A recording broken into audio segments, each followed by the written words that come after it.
Kao prvo moramo da korigujemo neke izjave gospodina Milosavljevića ovde. Pitao je ko je bio tu da sačeka kapetana kad je izlazio iz zatvora, da li je iko pružio ruku. Moram vam reći da su mi svi pružili ruku. Gotovo čitava Srbija mi je pružila ruku. Od predsjednika lično do mnogih ministara koji su njihove šefove kabineta bukvalno mi dali na raspolaganje. Verujte mi da rešavam neke stvari do otvorenih vrata na VMA, za preglede i to kad sam izašao... Gospodin Milosavljević u figurativnom smislu. Ne. Rečeno je ko je bio tamo da mu pruži ruku kad izlazi. Molim vas da dozvolite mi da odgovorim ko je bio. Znači, nije tako bilo. Sačekali su me sa vrećom para, mnogo više para nego što je meni lično potrebno. Dobio sam automobil, dobio sam stan. Nije to samo državni aparat, tu su bili moji prijatelji i tako dalje, koji su se organizovali, tako da sam ja jako lepo sačekan.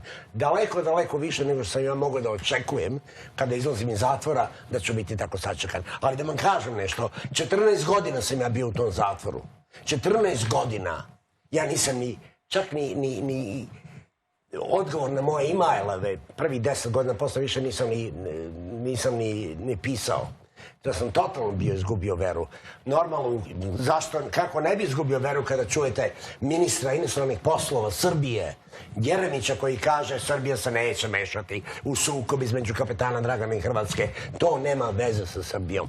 Sve je to lepo, ja slušam ovo večeras, ali nikako sve što smo pričali danas ne može biti važnije od Đokića, Krstića i Đorđevića. 3 Srbina koji danas trunu u ustaškom logoru, u nacističkom režimu, gde bude tamo u Lepoglavi svaki 60 minuta bude te Srbe koji su tamo, ne daju, muče ih nespavanjem. Gospodo, mi moramo da se naučimo da damo važnost nama prvo. Manite me Bajdene i manite me Trumpa. Gospodo, nismo više tako mali da mi zavisimo od raspoloženja nekog Bajdena ili nekog Trumpa. Nas, Rusa i Kineza danas ima 1,5 milijardu. Nismo više tako jadni. Ja mislim da je naša politika prilično dobra. Ja se stvarno prvi put osjećam da imamo državu iza sebe. Kažem vam tako da lepo je to kako su mene dočekali, ali volao bi nešto za Đokića, Krstića i Đorđevića da vidim da se radi sad na samom početku, ne kada izađu iz zatvora.